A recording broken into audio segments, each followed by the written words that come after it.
Kami sudah memasukkan surat permohonan untuk pra-peradilan, tetapi kemudian mengingat dari perkembangan situasi ya, di mana diputuskan pada tanggal 21 Juni 2026 saya tidak ditahan ya pada saat proses persidangan, maka kami kemudian memutuskan untuk membatalkan surat permohonan pra-peradilan. Jadi sudah siap mau jalan di tempat parkir, di situ di stop, dipotong di situ dengan berdua mobil ya. 4 mobil, bayangkan seorang wanita loh ini, ya kan, yang tidak pernah melakukan tindak pidana kriminal. Mereka itu bertutup muka, jadi pakai masker yang tebal gitu, tinggal matanya saja. Dan ngeri juga kan. Kalau memang ini resmi dan sebagainya, kenapa harus menutup mukanya dan sebagainya gitu, ya kan? Bahkan kemarin dinarasikan mereka ini ditangkap dan diambil di tempat parkir. Kemudian ada yang menarasikan bahwa kenapa datang karena untuk penggeledahan. Kok penggeledahan kan di rumah, bukan di tempat parkir. Disitulah jaksa objektif katakan ini sudah menjadi isu publik dan jaksa tidak mau dibully oleh rakyat, oleh masyarakat seperti apa yang dilakukan terhadap kepolisian oleh rakyat Indonesia.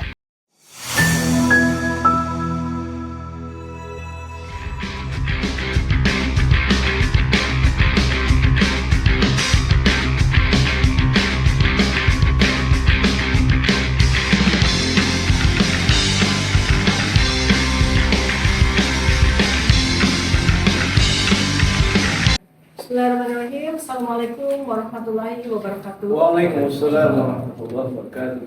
Hasbunallah wa ni'mal wakil, ni'mal maula wa ni'mal nasir. La haula wa la quwwata illa billahil aliyyil azim.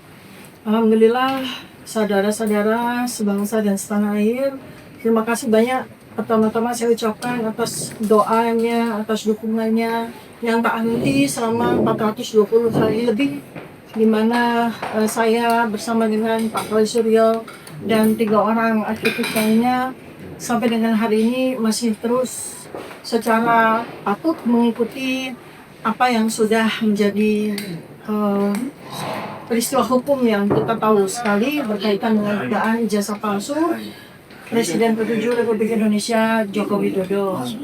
Nah, kita semua tahu mulai dari proses paling awal di bulan April 2025 sampai dengan hari ini, saya yakin bahwa saudara-saudara semua juga mengikuti dengan seksama hari demi hari, bulan demi bulan, sampai tiba waktunya hari penentuan, yaitu di hari Senin tanggal 21 Juni 2026 ya, di mana peristiwa yang terjadi adalah kasus ini sudah masuk P21 ya, artinya tahap 2, artinya sudah kelimpahan dari Polda Metro Jaya ke Kejaksaan dan kemudian akan segera dilakukan sidang. Tetapi banyak sekali drama yang terjadi, banyak sekali peristiwa-peristiwa yang terjadi yang kami rasa perlu sekali seluruh saudara-saudara setanah air memahami ya, dan untuk mengklarifikasi juga memberikan informasi yang akurat kepada saudara-saudara semuanya. Nah, insya Allah saya bersama dengan sebagian dari advokat yang akan mendampingi saya, tim pembela Dr. Tifa ya, yang selama 1 tahun ini bekerja dan sekarang juga sudah ditambah suntikan kekuatan dari tim LBHI Muhammadiyah ya, yang nanti akan bergabung bersama dengan kami semua untuk mempertarungkan ya, bertarung untuk menegakkan kebenaran dan keadilan pada sidang yang insya Allah akan berlangsung dalam waktu yang tidak lama lagi, yang sudah diputuskan di Pengadilan Negeri Jakarta Timur ya. Nah, jadi pada kesempatan pertama ini, pada hari yang baik ini ya, saya pada waktu dibawa atau dilimpahkan ke kejaksaan, seperti teman-teman semua tahu ya, sedang dalam kondisi sakit ya. Oleh karena itu maka saya setelah selesai semua kegiatan pelimpahan di kejaksaan ya, saya harus beristirahat ya. Oleh karena itu maka baru sekarang saya bisa sampaikan beberapa hal penting bagi semua. Ya, terima kasih juga kehadiran semua awak media, sahabat-sahabat YouTuber, podcaster, jurnalis semuanya ya. Nah, pertama-tama insya Allah kami siap untuk menghadapi sidang bersama dengan teman-teman yang sudah bergabung ya. Saya akan membacakan ya siapa-siapa para advokat yang bersama dengan kami, yang mungkin tidak sempurna, tidak semua bisa kami sebutkan. Tetapi yang paling penting adalah bahwa kami akan memberikan informasi kepada teman-teman semua, kepada saudara-saudara semua ya, bahwa tim ini adalah tetap merupakan tim pembela Dr. Tika dari sejak awal ya, dari sejak awal kasus ini, dipimpin oleh sebelah saya Pak Abdullah Al-Katiri ya. Kemudian anggotanya adalah Dr. Fadli Nasution SHMH, kemudian Ahmad Wirawan Adnan SHMH, kemudian Aziz Januar SHMMS MH, kemudian Tony Suhartono SH, kemudian Dr. Muhammad Taufik SHMH, kemudian Ramdan Syah Bakir SHMH, Andika Dian Prasetyo SHMH, Denny Apriyandi SE SHMH, kemudian Muhammad Fahri SH, orangnya ada ya, Muhammad Rifai SH, Insinyur Burhanuddin Suralaga SHMH, Dedi Suhardadi SHMM ya, SEM SH, Fawas Basyarahil SHMH, Iskandar Nasution SHMH, Ismar Syafruddin SHMH, Ridwan Rahman SH, dan ditambah dengan tim dari LBH Muhammadiyah. Nanti Bang Ewi silakan memperkenalkan teman-teman yang akan bergabung di tim TPDT ini ya. Jadi itu adalah anggota dari tim TPDT yang nanti akan membersamai saya dalam perjuangan di persidangan yang akan berlangsung dalam waktu yang cukup dekat. Kedua yang ingin saya juga sampaikan, nanti mohon untuk ditambahkan apabila ada yang kurang ya. Jadi untuk diketahui teman-teman semuanya bahwa saya bersama Mas Roy Suryo sudah merencanakan untuk prapis ya, atau pra-peradilan. Jadi kami split ya, karena memang sudah diketahui bahwa perkara kami itu split ya. Mas Roy Suryo nomor 300, saya nomor 301 ya. Artinya memang kami harus punya tim sendiri dan harus punya katakanlah strategi sendiri ya, tetapi kami terus bersinergi. Nah, persoalan pra-peradilan ya, kami sudah memasukkan surat permohonan untuk pra-peradilan, tetapi kemudian mengingat dari perkembangan situasi ya, di mana diputuskan pada tanggal 21 Juni 2026 saya tidak ditahan ya pada saat proses persidangan, maka kami kemudian memutuskan untuk membatalkan surat permohonan pra-peradilan. Nah, kami akan membacakan surat tersebut ya. Jadi permohonan pembatalan pra-peradilan. Dengan hormat, perkenan kami advokat yang tergabung pada tim pembela Dr. Tifa berdasarkan surat kuasa tanggal 20 Juni 2026 dalam hal ini bertindak untuk dan atas nama Tifa Uziatia Suma, saya sendiri atau Dr. Tifa, selanjutnya disebut klien. Bersama ini kami menyampaikan permohonan pembatalan pra-peradilan kepada yang terhormat Ketua Pengadilan Negeri Jakarta Selatan, Ceki Majelis Hakim Pengadilan Negeri Jakarta Selatan, dengan maksud sebagai berikut. Bahwa kami mengajukan pembatalan atas permohonan pra-peradilan tertanggal 19 Juni 2026 atas nama klien kami yang saat ini dengan nomor pendaftaran PN Jakarta Sel sekian-sekian di Pengadilan Negeri Jakarta Selatan. Bahwa kami melakukan pembatalan permohonan pra-peradilan dikarenakan permintaan klien kami, dan saat ini klien kami sudah dikabulkan untuk dilakukan penangguhan penahanan pada perkara aku. Bahwa dengan alasan tersebut kami berpendapat sudah tidak relevan apabila dilanjutkan upaya hukum pra-peradilan. Maka dengan ini kami menyatakan dan memohon untuk dapat membatalkan permohonan pra-peradilan tertanggal 19 Juni 2026 antara Tifa Uziatia Suma selaku pemohon terhadap Kepala Kepolisian Negara Republik Indonesia, Ceki Kepala Kepolisian Daerah Metropolitan Jakarta Raya selaku termohon. Demikian permohonan ini diajukan dengan mempertimbangkan serta diakomodir peraturan yang berlaku. Atas perhatian dan tindak lanjutnya kami ucapkan terima kasih. Dengan demikian maka saya Tifa Uziatia Suma dengan ini melakukan pembatalan terhadap permohonan pra-peradilan. Nah, selanjutnya teman-teman semuanya, bahwa insya Allah dengan bismillah kami, saya, Dr. Tifa bersama dengan tim advokat pembela Dr. Tifa insya Allah akan siap ya untuk menghadapi pengadilan yang nanti akan ditentukan, dan bukan di Jakarta Selatan tetapi di Jakarta Timur sebagaimana yang sudah ditetapkan.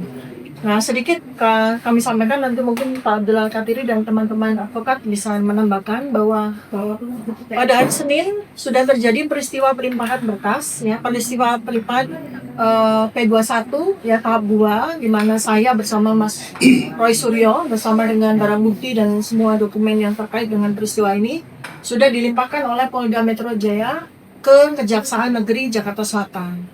Dan untuk itu kami pada waktu itu sudah mengikuti, ya, mulai prosesinya mulai jam 9 pagi sampai di Kajari, Jakarta Selatan, ya, dan seterusnya.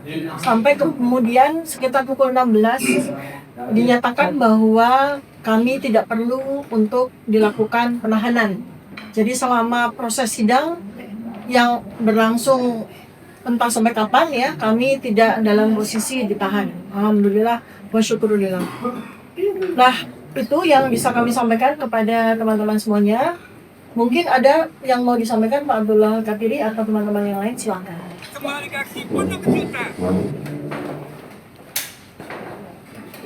Terima kasih. Saya lanjutkan, ya. Saya yakin karena media terlalu ikut, ya, mengikuti dan membersamai kami di setiap langkah kami. Tapi di Makakit juga terlibat, seperti yang kita ketahui bahwa ada penangkapan yang sebenarnya tidak sesuai dengan prosedur, dengan tidak sesuai dengan ketentuan yang dilakukan oleh penyidik dalam hal ini kepolisian Polda Metro Jaya, yang mana selama ini yang kita ketahui dan media sebagai saksi yang sering hadir pada saat mereka melakukan wajib lapor dan tidak pernah telat. Tiap minggu lakukan wajib lapor hampir 30 kali, dan setiap dipanggil kami hadir kooperatif. Tapi tiba-tiba pada hari Jumat pagi hari 19 Juli ada kejutan yang mengejutkan. Bahkan banyak orang mengatakan bahwa itu ada tindakan brutal karena tidak berdasarkan ketentuan yang ada, yang mana biasanya orang kalau dipanggil atau dipaksa untuk diambil di tiap tempat kediamannya itu adalah orang-orang yang akhir dan sebagainya. Dan ini adalah kooperatif, sehingga dasar daripada penjemputan paksa yang dikatakan oleh kepolisian, karena hari itu dari pihak keluarga menelpon saya bahwa ada polisi datang pagi-pagi hari, datang ke tempat jam 6 pagi, yang mana Ibu Tiffany kebetulan hari itu jam 8 harus ujian disertasinya jam 8. Jadi sudah siap mau jalan di tempat parkir, di situ di stop, dipotong di situ dengan 2 mobil, ya. 4 mobil, bayangkan. Seorang wanita loh ini, ya kan, yang tidak pernah melakukan tindak pidana kriminal. Seorang wanita yang selama ini melaksanakan hak konstitusinya. Coba cekin les deh, kok nggak ada suaranya, ya. Kemudian saya tanya, telepon disambungkan karena kami juga khawatir siapa mereka ini.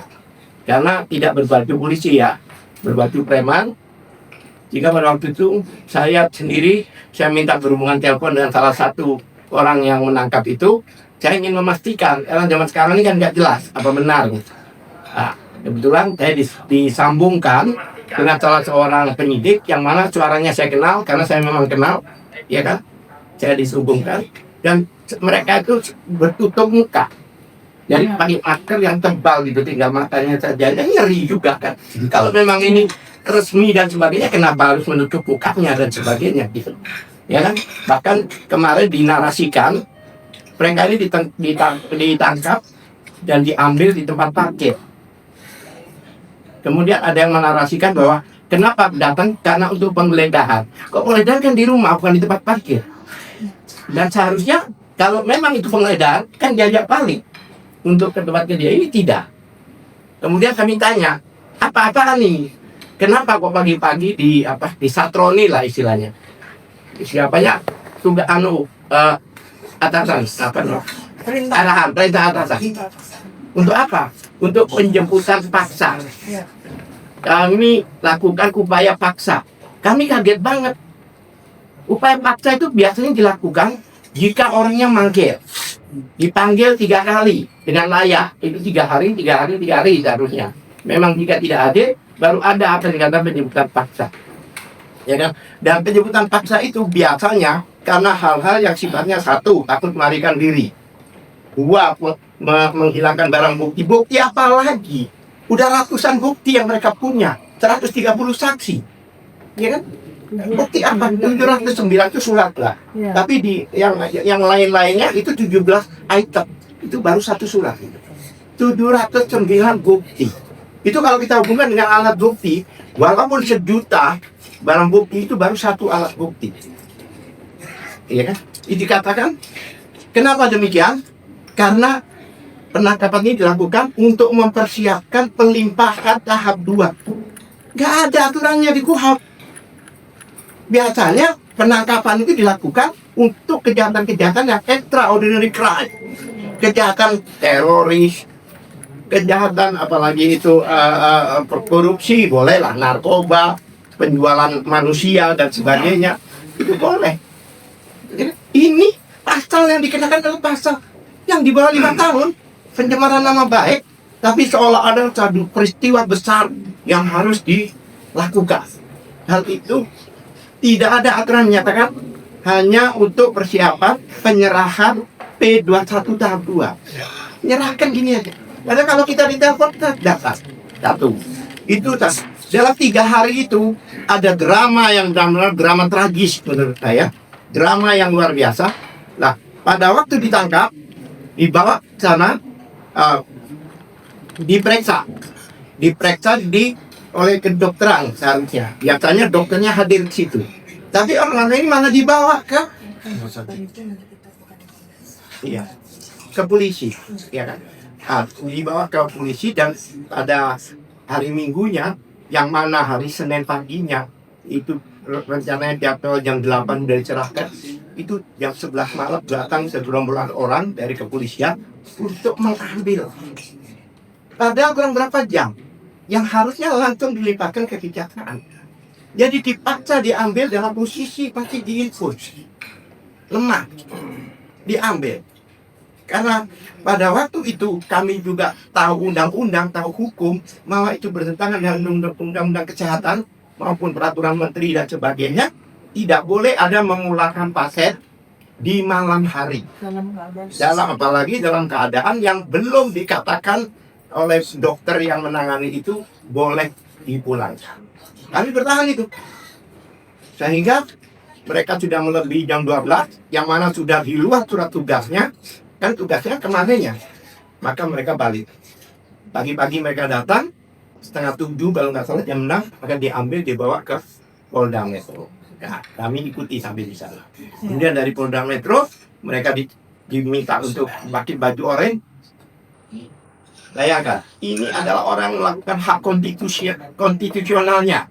Adalah orang yang mengkaji ijazah publik.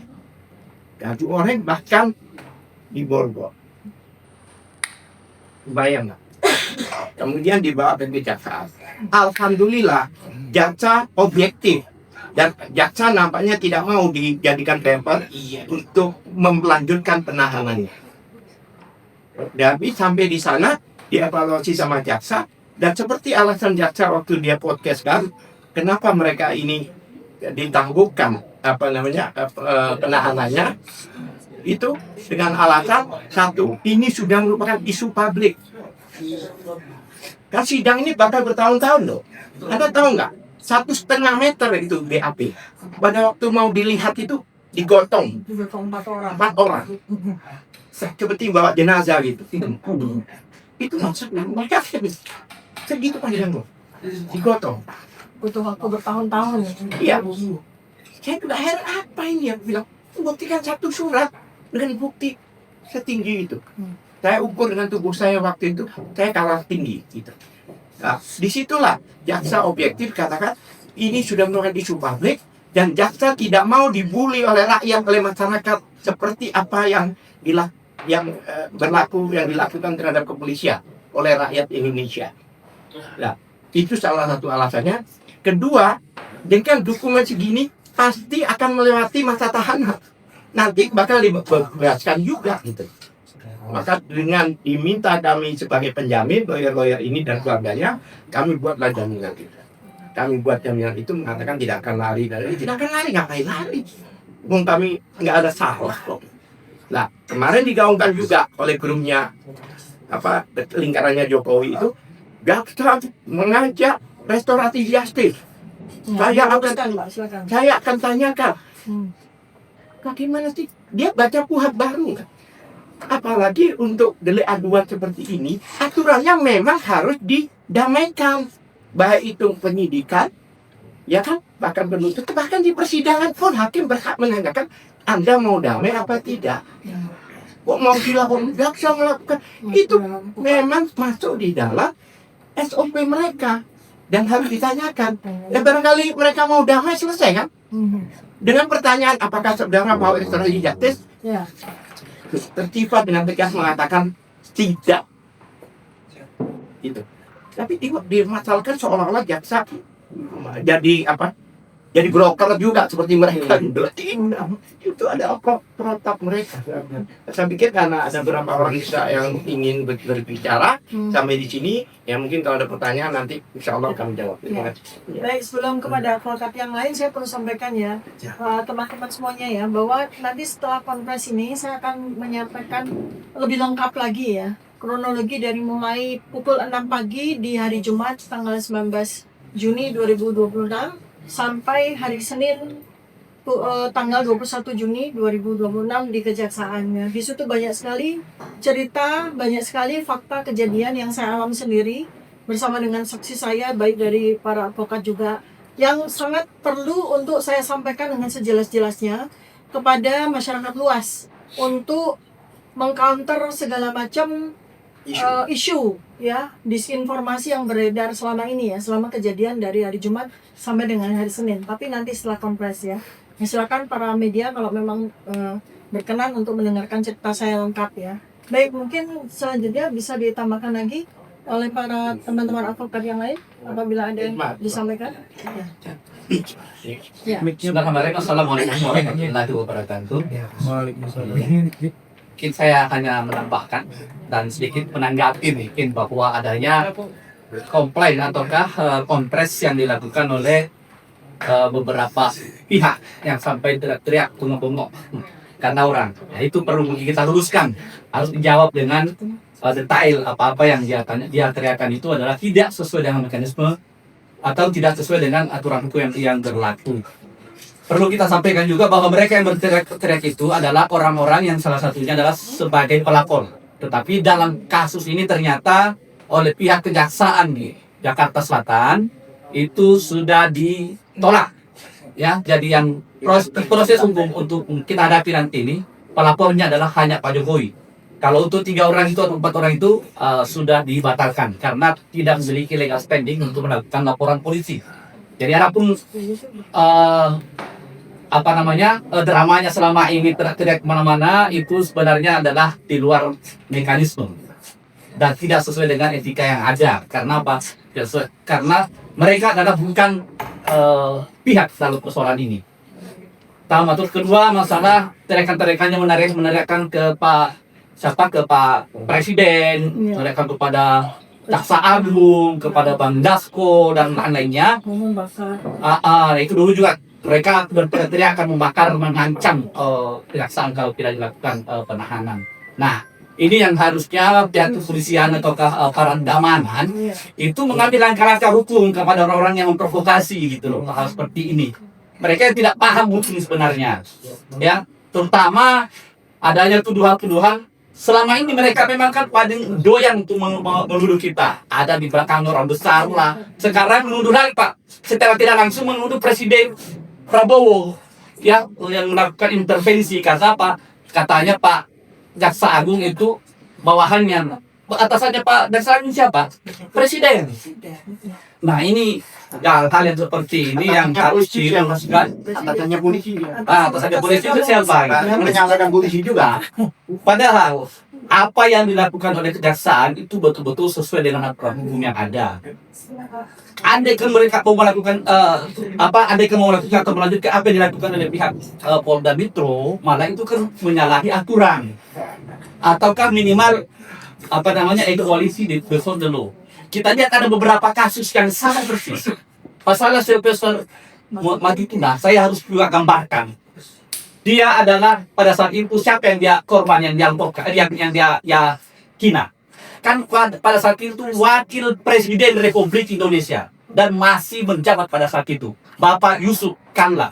Saya kebetulan pada saat itu salah satu kuasa melakukan pelaporan ya kepada Sylvester Matitina. Pada saat proses sebagaimana alasan Polda kemarin penyidik bahwa dilakukan penangkapan dan penjemputan paksa karena akan dilimpahkan tahap 2 ke kejaksaan. Kita lihat kasus yang sama, apakah dilakukan hal yang sama? Sylvester pada saat itu proses P21 tidak dilakukan penangkapan penahanan. Justru Bahkan sudah divonis. sekarang pun jauh melebihi hal yang apa yang kita alami. Karena apa? Sylvester itu sudah ingkrah, sudah final bahwa dia bersalah, dihukum 1,5 tahun. Ya, tapi sampai sekarang ternyata belum dilakukan penangkapan. Harusnya teman-teman penyidik Polri dalam hal ini Polda Metro yang mengurus ke kita, harusnya itu yang difokuskan, jangan mempermalukan hukum gitu. Nah, itu logika hukum pun tidak masuk. Ya, selama ini beliau sudah dicekal. Beliau diwajibkan harus wajib lapor 1 kali dalam 1 minggu. Dan mereka adalah orang-orang yang betul-betul konsisten tepat waktu. Tidak pernah 1 kali mereka ingkar. Kalau memang betul-betul mau sesuai dengan aturan hukum yang ada, nggak usah bikin heboh, bikin ribut, bikin dramatisir. Mereka datang langsung, Bu, besok Mas Pak Al-Katiri, besok hari ini kita mau limpahkan ya, sebagaimana yang kita alami selama ini. Kita ini lawyer semua ini, saya sudah hampir 30 tahun jadi lawyer, semuanya tidak ada masalah pelimpahan. Semuanya itu enak, tidak perlu harus kok ini tiba-tiba didatangi rumahnya, dilakukan suatu tindakan yang di luar kalau menurut banyak orang mirip-mirip penjemputannya itu seperti yang ada di film-film. Seperti terorisme, kebetulan juga kita sering menangani kasus terorisme ya, paling teman-teman dari Muhammadiyah. Senior kita Bapak Prof. Musul luar biasa. Kemudian masalah tadi penjelasan lagi masalah apa yang disampaikan oleh salah satu organisasi ormas organisasi advokat. Selama ini mereka yang mengatasnamakan organisasi advokat, yaitu Peran Bersatu. Secara hukum dan secara logika hukum tidak masuk akal ketika ada organisasi advokat itu tidak netral dalam menangani penanganan suatu kasus. Itu tidak boleh melaporkan satu pihak. Kenapa? Kalau organisasi advokat itu berarti milik bangsa, milik masyarakat semuanya, itu dia harus akomodir. Tidak bisa berpihak dalam satu pihak. Makanya mungkin salah satu pertimbangan dari jaksa penuntut umum itu menolak laporan ini. Kemudian sedikit bercerita pada saat proses penangkapan. Kebetulan saya pagi-pagi datang bersama Pak Katiri ke Polda Metro Jaya. Itu kita sampai, ternyata beliau dimasukkan ke ruangan khusus untuk ujian ya. Jadi saya terus juga Mas Roy. Lanjut dari itu, sorenya ternyata dipaksa untuk berpakaian orange, kemudian harus diperiksa, dibawa ke rumah sakit Sukanto. Pada saat itu, ya kita memprotes, ya karena kita pikir ini kan tidak objektif kalau harus dipaksakan ke sana, karena tadinya dari atas ke bawah itu sudah dilakukan pemeriksaan yang sebagaimana yang kita alami selama ini gitu loh. Kemudian setelah dikirim, itulah tadi ternyata sampai di sana pihak dokter sebagai yang berwenang untuk itu didapatkan bahwa beliau memang lagi pada saat itu stres, mungkin banyak pikiran, karena siapa sih yang tidak kemudian dinyatakan harus dirawat, dan itu tidak bisa di intervensi oleh siapapun, karena itu memang adalah mekanisme keputusan kedokteran. Mungkin lanjutan itu mungkin nanti akan dilanjutkan oleh Bu Tifa. Intinya makarullah bahwa lahu khairul makirin, ya Allah maha dari makar itu sendiri. Jadi kita tidak akan mungkin melawan itu. Terima kasih. Mungkin dari saya sekian, Mas Tuhan dulu. Ya. Ada lanjutan atau dari Ya. Udah ya, Mabel ya. baik, terima kasih. Assalamualaikum warahmatullahi wabarakatuh. Kami dari LBH APPP Muhammadiyah memang ditugaskan untuk mendampingi dalam pembelaan Dr. Tifa. Dengan yang pertama, bahwa kami mengikuti sejak awal seseorang yang bernama Dr. Tifa ini dikriminalisasi atas sebuah penelitian yang seharusnya itu tidak boleh dilakukan. Kalau hal ini dilakukan, maka akan berapa banyak peneliti kita tidak mau melakukan penelitian karena beresiko dikriminalisasi. Sehingga kami wajib hadir untuk melakukan pembelaan. Yang kedua, dalam perjalanan perkara ini banyak ketidakadilan yang diderita oleh Dr. Tifa, sehingga kami harus mendampingi agar ketidakadilan ini bisa kita minimalisir. Karena memang sejak awal kami ditugaskan oleh Ketua Pimpinan Pusat Muhammadiyah Bidang Hukum dan HAM Pak Busro Muqaddas, jika ada tindakan-tindakan aparat terhadap seseorang yang kita lihat adalah sebuah tindakan kriminalisasi, maka LBH AP Muhammadiyah diwajibkan untuk melakukan pendampingan kepada siapapun, dan dimanapun. Sehingga kami melihat bahwa kasus Dr. Tifa ini sesuatu hal yang wajib untuk dilakukan pembelaan agar tindakan-tindakan aparat yang selama ini kita lihat tidak mencerminkan keadilan itu bisa kita hindari. Dan ini tidak bisa juga dibiarkan. Karena kita melihat tadi teman-teman sudah menjelaskan perjalanan dan perbandingan sikap aparat terhadap kasus Dr. Tifa, kemudian dibandingkan dengan kasus yang lain, ini sangat berbeda jauh sikapnya. Padahal sejak awal Dr. Tifa ketika dipanggil tidak pernah mangkir sedikit pun. Dilakukan wajib lapor, dia tidak pernah alpa sekalipun. Dan setiap undangan apapun dari pihak kepolisian, dia tidak pernah mengabaikan undangannya.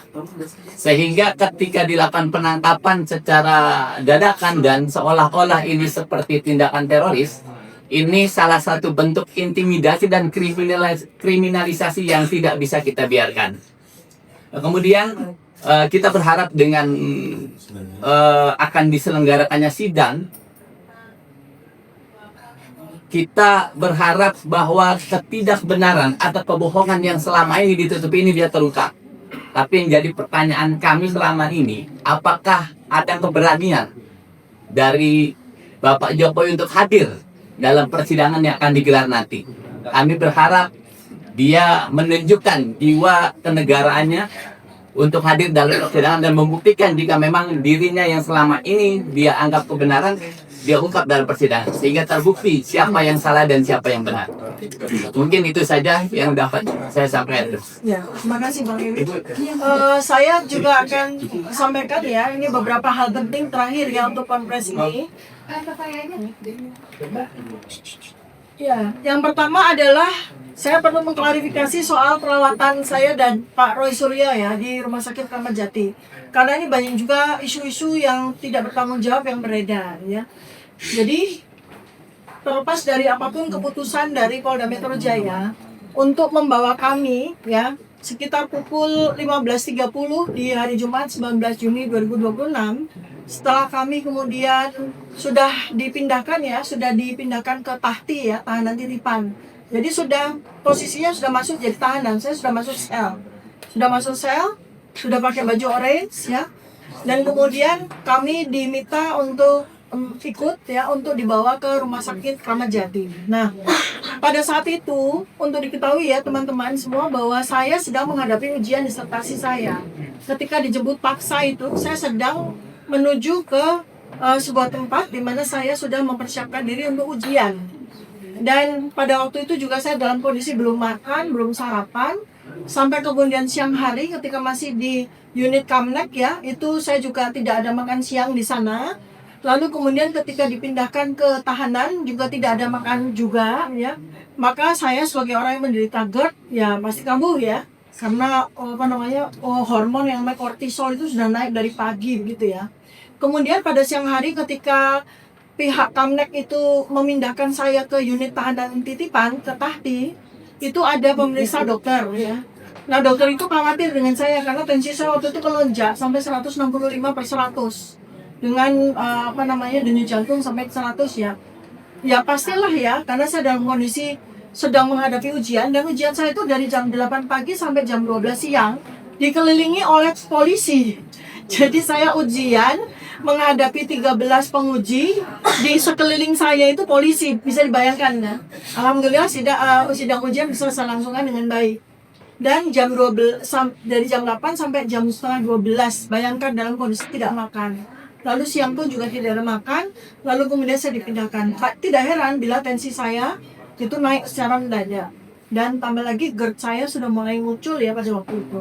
Sehingga ketika saya sudah masuk sel, saya dipanggil untuk ke rumah sakit Kramat Jati. Saya pikir karena persoalan tensi saya gitu. Nah, ya inilah yang namanya wa makaru wa makarallah ya. Jadi pihak kepolisian pasti juga tidak menyangka bahwa ketika saya diperiksa di UGD, diperiksa lengkap ya, lengkap semua, lab, ronsen semua lengkap, ternyata pihak rumah sakit menyatakan bahwa saya tidak sehat dan saya harus dirawat. Jadi ini perlu diketahui ya, bahwa ini adalah kebijakan dari Rumah Sakit Polri Kramat Jati. Inisiatif mereka yang melihat bahwa saya memang dalam keadaan sakit. Mungkin secara penampilan kelihatan sehat dan sebagainya, ternyata setelah diperiksa saya tidak bisa untuk keluar dari rumah sakit tanpa perawatan ya. Jadi itu yang terjadi. Ini saya rasa di luar dari perkiraan atau skenario dari Polda ya gitu. Karena mereka pikir saya diperiksa lalu kemudian pulang lagi ke tahanan. Nanti cerita selanjutnya akan saya sampaikan pada setelah sesi berikutnya ya. Ya, baik teman-teman, karena waktu juga saya mengucapkan terima kasih atas kehadiran teman-teman media semuanya. Mudah-mudahan apa yang Anda siarkan ini menjadi informasi yang baik, akurat, valid. Nah, mungkin ada satu dua yang mau bertanya, saya persilakan. Kawan-kawan ada bertanya, dipersilakan Dok. Terkait tadi Pak Al-Katiri bilang ada dokumen banyak yang sebesar manusia itu. Nah, itu saya kan sempat mengikuti sidang Bambang Tri dan Gus Dur. Nah, apabila sidang ini tidak mengacu kepada ijazah tapi mengacu UIT, gimana tanggung? Sebenarnya kan sudah dihapus. Iya, ini kan andai kata. Dihapus andai kata. Ya sekarang semua kita hadapi ya. Karena di ITE itu pun juga tidak terbukti sebenarnya. Kan dari awal saya katakan bahwa unsur delik setiap pasal yang dikenakan tidak kena. Karena contohnya 32 itu yang namanya dokumen informasi elektronik atau dokumen elektronik milik orang lain. Kita tidak ngomongin jasa ya. Nah, dokumen elektronik, informasi elektronik milik siapa itu? Milik siapa? Yang mengupload itu siapa? Itu pemiliknya. Yang mengupload adalah Dian Sandi, bukan Jokowi. Jadi dokumen elektronik ini itu milik Dian Sandi. Karena itu bukan analog. Jadi seharusnya yang melaporkan adalah Dian Sandi, bukan Jokowi. Dengan catatan itu miliknya. Jadi yang dibatalkan bukan dokumen ya, dokumen elektronik milik orang lain. Bahkan informasi elektronik itu kan informasi elektronik. Oleh sebab itu tidak dikenakan. Yang pasal satu lagi, yang pasal 35 itu lebih jelas lagi. Pasal 35 itu yang orang mengotak Dokter Tifa itu dia anggap mengotak-atik ya. Padahal Dokter Tifa tidak pernah berbicara otak-atik ijazah. Itu tersangka yang lain yang melakukan itu. Saya tambahkan mungkin ya supaya ini clear ya. Setelah 1 tahun kami pelajari semuanya. Pasal 32, 35 itu berkaitan dengan dokumen elektronik ya, dokumen elektronik. Sekarang pertanyaannya, dokumen elektronik Pak Jokowi yang mana yang kita otak-atik? Betul. Apakah Pak Jokowi punya ijazah dalam bentuk ijazah digital? Kalau lulusan UGM benar tahun 1985, ijazahnya itu bentuknya kertas, bukan bentuknya digital. Jadi kalau pasal 32, 35 itu diterapkan, itu sama sekali tidak relevan. Kecuali lulus tahun 2025, di mana pihak universitas sudah menerbitkan ijazah dalam bentuk digital. Nah, ini orang yang mengaku lulusan tahun 1985. Ijazah satu-satunya kalau benar dia punya itu ijazah kertas. Analog. Jadi itu tidak tepat pasal 32, 35. Jadi tepat bahwa kejaksaan itu tidak menahan kami. Karena pasal 32, 35 yang hukumannya ancaman hukuman di atas 4 tahun itu tidak berlaku di situ dan mereka tahu gitu ya. Makanya kami saya tambahkan, kami senang sekali kalau pasal itu yang dikenakan. Kami tidak terbukti. Saya rasa Anda tahu merubah itu berarti dari awal sama akhir beda, itu merubah. Awal akhir sama kok. iya. Itu kan dianalisa. Kan itu kan merubah gitu dan sebagainya. Yang 35 lebih parah lagi. Barang siapa? Ya kan? Yang mengutek-utek ijazah palsu dijadikan asli. Berarti kan pengakuan ini bahwa ijazahnya asli dijadikan Ijazah palsu, asli. dijadikan asli sama orang-orang ini. Seharusnya berterima kasih dong. Berarti saya mau bantu dong ijazah palsu jadi asli lah. Masa orang dari palsu dijadikan asli kok disalahkan? Baik, ada pertanyaan lagi? Ada lagi? Satu lagi, Bu. Satu lagi. Singkat pada. Tadi Ya, silakan. Sebelumnya kuasa hukum Pak Jokowi kan menyatakan kalau ada intervensi terkait dengan penangguhan penahanan yang dapat Dr. Tifa sama Pak Roy Suryo. Itu tanggapan dari Dr. Tifa gimana? Kemudian yang kedua, persiapan Dr. Tifa untuk menghadapi persidangan nanti seperti apa? Apakah siapa-siapa saja saksi yang akan dihadirkan, saksi meringankan? Itu aja. Baik, pertama adalah soal intervensi itu tuduhan yang menurut saya sangat tidak bertanggung jawab ya. Jadi ketika 1 tahun 420 hari kami diperlakukan melampaui dari apa yang kami lakukan ya, kami dikriminalisasi.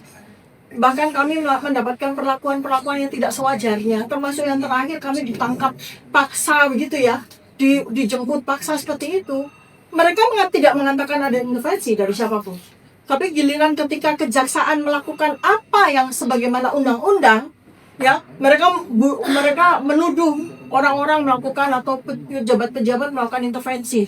Itu menurut saya itu orang-orang yang tidak bertanggung jawab. Saya sepakat dengan Kak Hotman Paris ya, bahwa ada orang-orang yang baik yang mengaku advokat maupun yang mengaku relawan dan sebagainya, itu mereka itu sangat merugikan Pak Jokowi.